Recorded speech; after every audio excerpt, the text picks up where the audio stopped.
Lanjut ya, Mas Thomas ini pertanyaannya yang nggak mungkin dijawab gitu. Baik.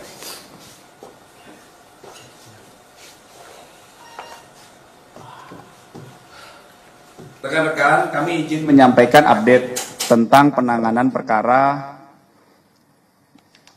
dugaan tindak pidana pencemaran nama baik dan atau fitnah dan atau manipulasi penciptaan, perubahan, pengerusakan informasi elektronik yang dianggap seolah-olah data yang otentik dan atau mengubah, mengurangi, melakukan transmisi, merusak, memindahkan, menyembunyikan suatu informasi elektronik milik orang lain.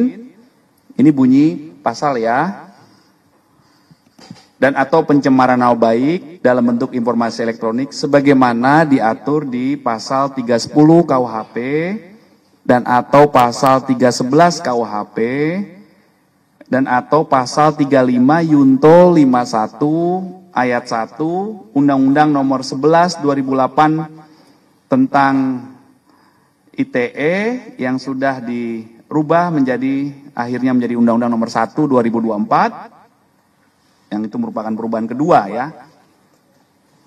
Jadi perlu kami sampaikan rekan-rekan bahwa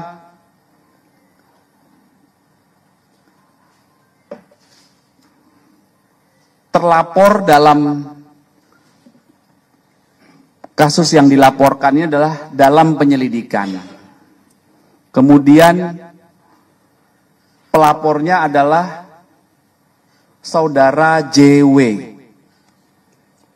Kemudian kronologis perkara yang dilaporkan, ya, kronologis perkara yang dilaporkan adalah pada tanggal 26 Maret 2025 di sekitar Karet Kuningan, Jakarta Selatan, pelapor selaku korban mulai mengetahui adanya video melalui media sosial berisi pernyataan fitnah dan pencemaran nama baik dengan pernyataan ijazah palsu S1 dari sebuah universitas milik pelapor atau korban, yang selanjutnya pelapor meminta kepada ADC atau ajudannya dan kuasa hukum untuk mengumpulkan bukti-bukti dari berbagai media sosial dan mengingatkan kepada pihak yang membuat pernyataan dan konten berisi fitnah dan pencemaran nama baik tersebut sebagaimana yang dinyatakan diantaranya oleh yang pertama RHS, yang kedua RSN, ya, yang ketiga TT, yang keempat ES, dan yang kelima KTR. Atas kejadian tersebut, korban merasa dirugikan hingga pada tanggal 30 April mendatangi SPKT Polda Metro Jaya untuk dilakukan proses hukum. Setelah menerima laporan ini, Polda Metro Jaya menindaklanjuti. Dalam hal ini, tim penyelidik dari Subdit Kamnek Ditreskrim Polda Metro Jaya. Tahap awal yang dilakukan pengambilan keterangan dalam rangka klarifikasi dalam tahap pendalaman, yaitu proses penyelidikan. Pelapor sudah diambil keterangan. Sampai dengan hari ini setidaknya ada 24 saksi yang telah diambil keterangan dalam tahap pendalaman di proses penyelidikan. Ya, jadi setiap kami menerima laporan polisi, tahap awal yang dilakukan adalah penyelidikan. Penyelidikan adalah proses pendalaman yang dilakukan oleh penyelidik untuk mengetahui atau mencari fakta apakah peristiwa yang dilaporkan itu ada dugaan tindak pidana atau tidak. Apa peristiwa yang dilaporkan? Tadi yang sudah kami jelaskan. Ya. Jadi makanya waktu itu rekan-rekan pernah bertanya, apakah benar A, B, C, D itu terlapor? Terlapornya dari laporan yang kami terima dalam penyelidikan. Tapi dalam peristiwa itu muncul beberapa nama yang dijelaskan oleh pelapor selaku korban, dan peristiwa inilah yang dilakukan proses pendalaman saat ini.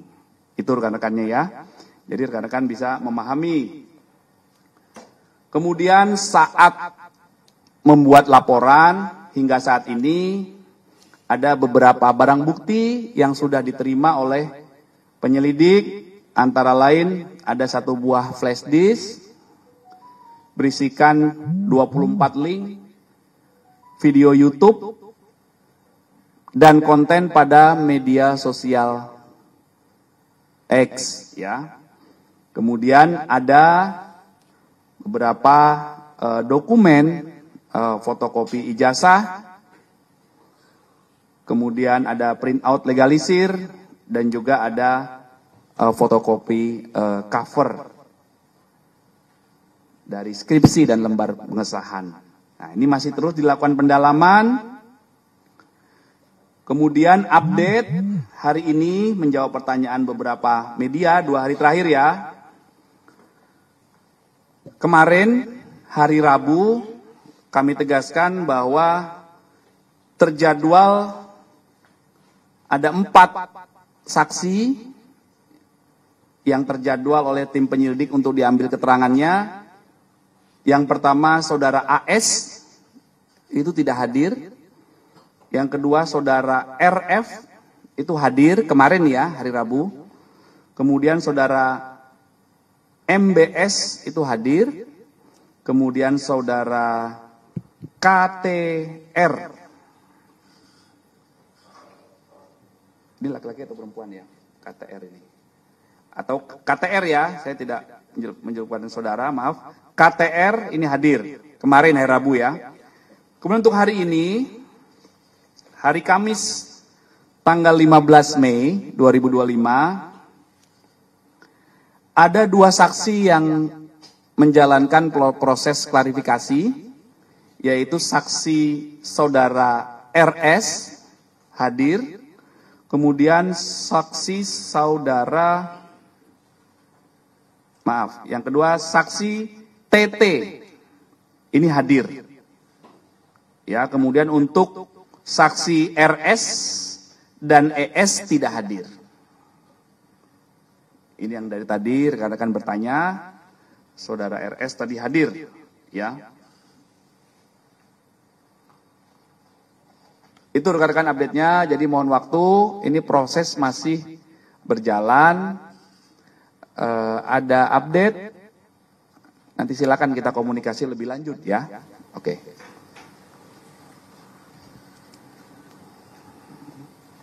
Ada pertanyaan? Iya. Berarti pihak kepolisian sudah mengantongi ijazah milik pelapor JW dan lembar pengasahan skripsi milik pelapor. Fotokopi. Tadi saya jelaskan fotokopi.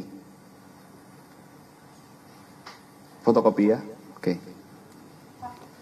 Ini masih tahap penyelidikan.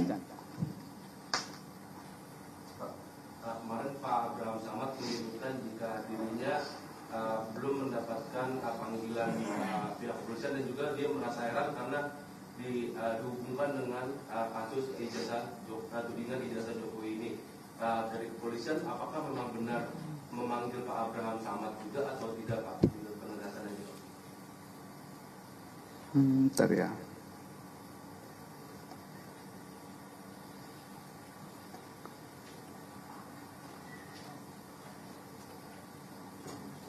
Sudah, informasi dari penyelidik undangan sudah dikirimkan.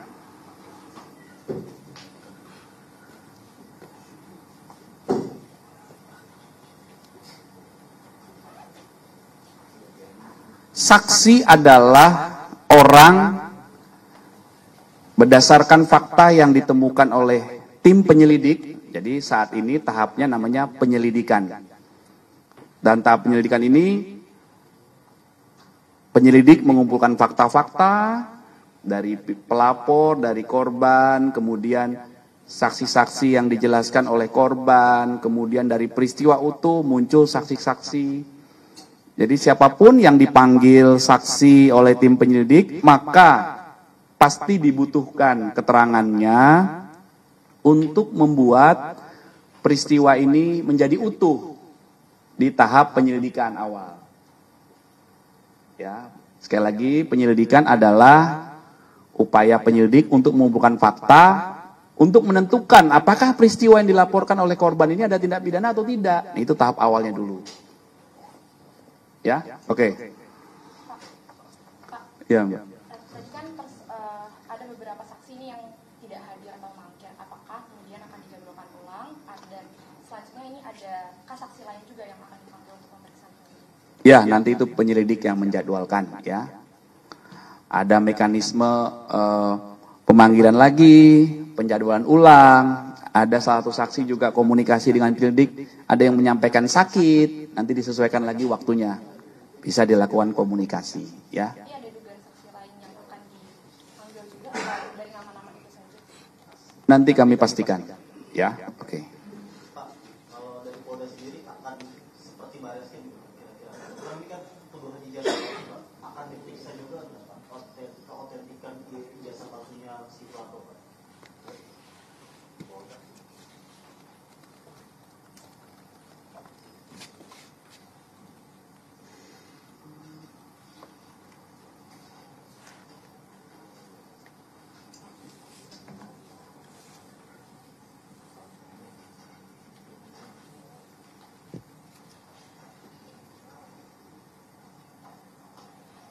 Berdasarkan laporan yang disampaikan oleh pelapor ataupun korban, maka yang menjadi objek perkara penanganan kasus ini adalah pernyataan yang mengandung fitnah dan pencemaran nama baik melalui media sosial atas tuduhan ijazah palsu S1 milik pelapor, kemudian skripsi, berikut lembar pengesahan. Nah, inilah yang akan didalami ya. Tahapan-tahapan itu nanti akan dilakukan. Penyelidik juga akan berkomunikasi dan melakukan pendalaman terhadap beberapa ahli ya untuk pengambilan keterangan. Karena proses penyelidikan itu adalah tadi untuk membuat terang atau melengkapi fakta apakah peristiwa yang dilaporkan itu merupakan tindak pidana atau bukan.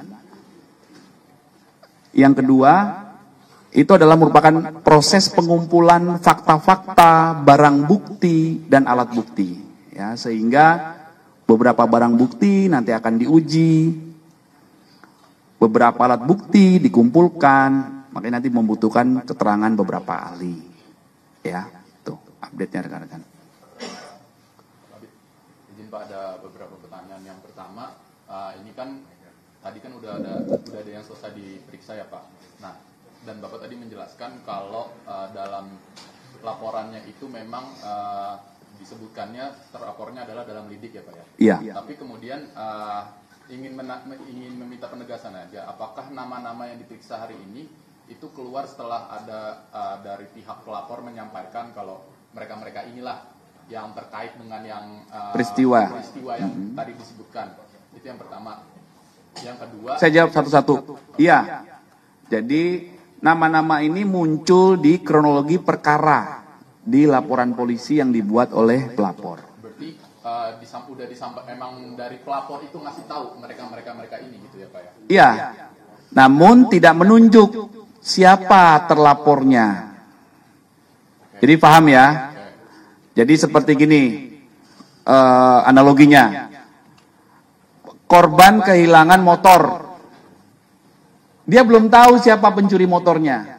Tetapi dalam peristiwa kehilangan motor ini, ada orang-orang yang diduga mengetahui, saya lagi makan bakso bersama ABC, naik motor itu, begitu pulang motor saya hilang, jadi sehingga nama ABC ini saya sebutkan. Kira-kira seperti itulah, ya. Walaupun ini saksi, dan ini adalah orang-orang yang ada di konten. Ya, jadi tolong dicek lagi pernyataan saya tadi tentang kronologis perkara yang dilaporkan. Ya, bahwa berarti pelapor spesifik ada mention orang-orang ini gitu ya? ada di laporannya. Tapi terlapornya tidak disebutkan siapa. Karena ini membutuhkan proses pembuktian. Ya, jadi ketika rekan-rekan bertanya, apakah terlapor, kapan terlapor? Ini bukan terlapor, gitu loh. Ini adalah saksi dalam sebuah peristiwa yang dilaporkan. Nah, ini juga harus dipahami oleh rekan-rekan. Pak, pertanyaan keduanya, Iya. tadi sempat dimention sama pihak yang sudah diperiksa, kalau surat panggilan dia itu spesifik terkait peristiwa di tanggal 26 Maret. Dan Bapak tadi mention peristiwa di 26 Maret itu ada kegiatan yang berisi memberikan fitnah dan segala macamnya. Iya. Jelasnya nggak itu? Ngapain sih Pak di 26 Maret itu? Kan tadi sudah saya jelaskan ya kronologinya ya. Maksudnya apa? Pergumulan apa yang terjadi di situ gitu loh Pak yang dibahas gitu. Kenapa? Ya ini Soalnya si yang udah diperiksa ini bilangnya dia cuman ya nggak ada apa-apa, cuman ngumpul buka puasa bersama bahkan dia bilangnya. Jadi sekali lagi ya, saya jelaskan ada sebuah peristiwa yang dilaporkan oleh pelapor. Apa peristiwanya? Yaitu tanggal 26 Maret di sekitar Karet Kuningan yang tadi itu. Nah, itulah yang didalami dari peristiwa yang disampaikan itu ada pidana atau tidak. Gitu. Itu yang didalami. Kayak mereka pamer apa ngasih tahu kalau ini jasa dia palsu gitu maksudnya Pak. Apa gimana? Ini ya, pelapor atau korban mulai mengetahui adanya video di media sosial yang berisi pernyataan fitnah dan pencemaran nama baik dengan pernyataan ijazah palsu S1 milik korban. Selanjutnya korban meminta, ini kan kronologis, minta ADC dan kuasa hukum membuka bukti-bukti dan mengingatkan kepada pihak yang membuat, makanya dicatat ini, yang membuat pernyataan dan konten berisi fitnah dan pencemaran nama baik tersebut, sebagaimana yang dinyatakan di konten tersebut oleh saudara RHS. Itu loh, ini yang didalami peristiwa ini, yang dialami. Korban ini merasa dirugikan, kemudian menjelaskan peristiwa itu kepada penyelidik. Inilah yang didalami, diungkap faktanya. Ini seperti apa faktanya? Ada nggak dugaan tindak pidana di sini? Itu namanya tahap awal penyelidikan. Nanti faktanya apa? Ya itu tergantung dari pengumpulan fakta-fakta oleh tim penyelidik. Nah, jadi paham ya? Jadi itulah sebuah tahapan atau proses yang sedang kami lakukan.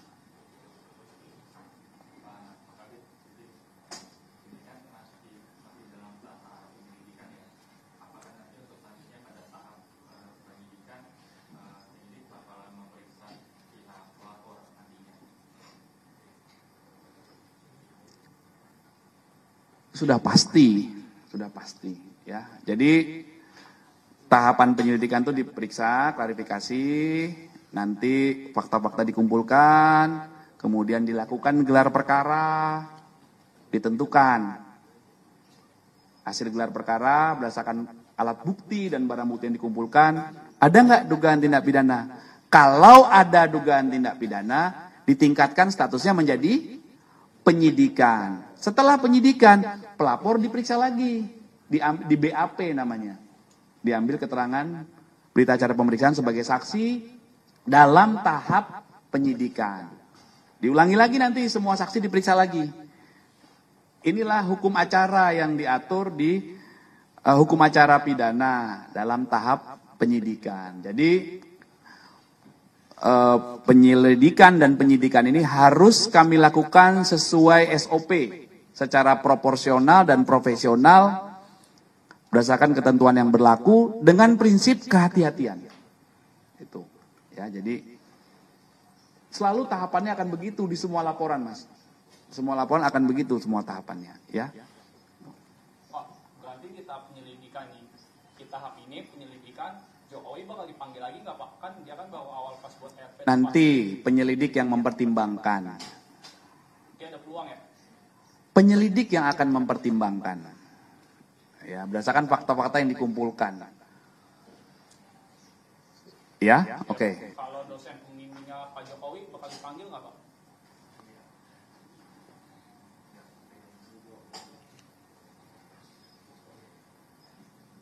Dosen pembimbingnya.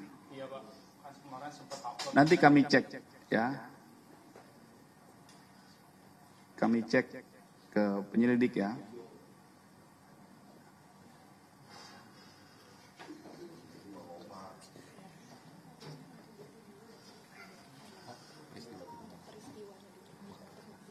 Oke? Jadi biar edukasi juga. Jadi pertanyaannya itu biar nyambung gitu loh. Jangan yang pertanyaan yang salah, yang jawab bingung nanti. Ya, oke? Tapi sejauh ini pertanyaannya keren-keren. Selalu menimbulkan angle baru. Keren.